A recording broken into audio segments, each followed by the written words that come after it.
আসসালামু আলাইকুম। আজকে রান্না করব ফ্রেশ ট্যাংরা মাছ ভাজি। পেঁয়াজ টমেটো দিয়ে ভাজিটা খেতে খুবই ভালো লাগে। প্রথমে আমি একটা কড়াইতে পরিমাণ মতো এখানে সয়াবিন তেল দিয়ে দিলাম। তারপর তেলটা একটু গরম হয়ে আসলে এখানে আমি পেঁয়াজ কুচি দিয়ে দিব। 1 কাপ পরিমাণ পেঁয়াজ কুচি দিয়েছি, একদম কুচি কুচি করে কাটা। তারপর কয়েকটা কাঁচামরিচ দিয়ে দিলাম।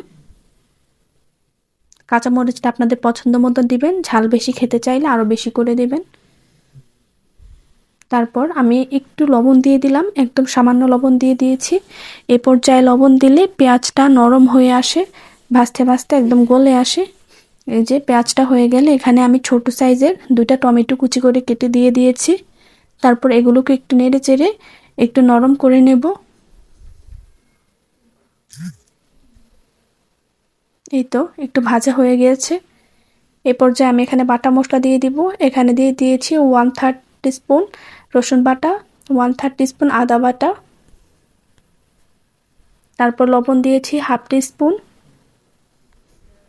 হলুদ দিয়েছি 1 টিস্পুন, তারপরে মরিচের গুঁড়ো দিয়ে দিলাম 1/2 টিস্পুন।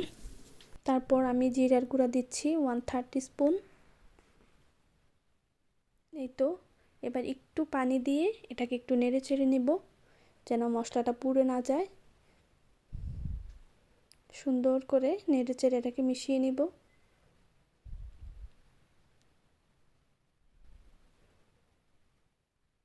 এই ভাজিটা এইভাবে করলে আসলে খেতে খুবই ভালো লাগে। তারপর আরেকটু পানি দিয়ে দিলাম।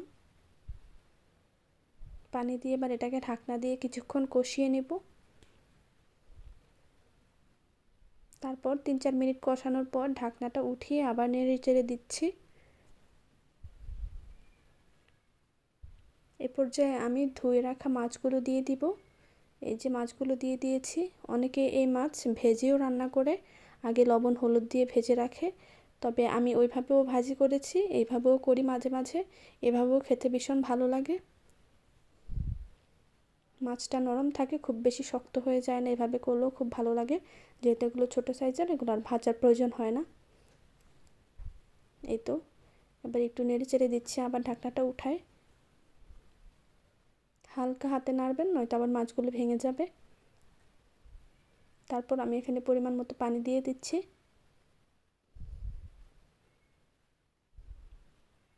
এই তো পানিটা একটু বেশি করে দিয়েছি, যেহেতু এগুলো কাঁচা মাছ, একটু সময় নিয়ে রান্না করব।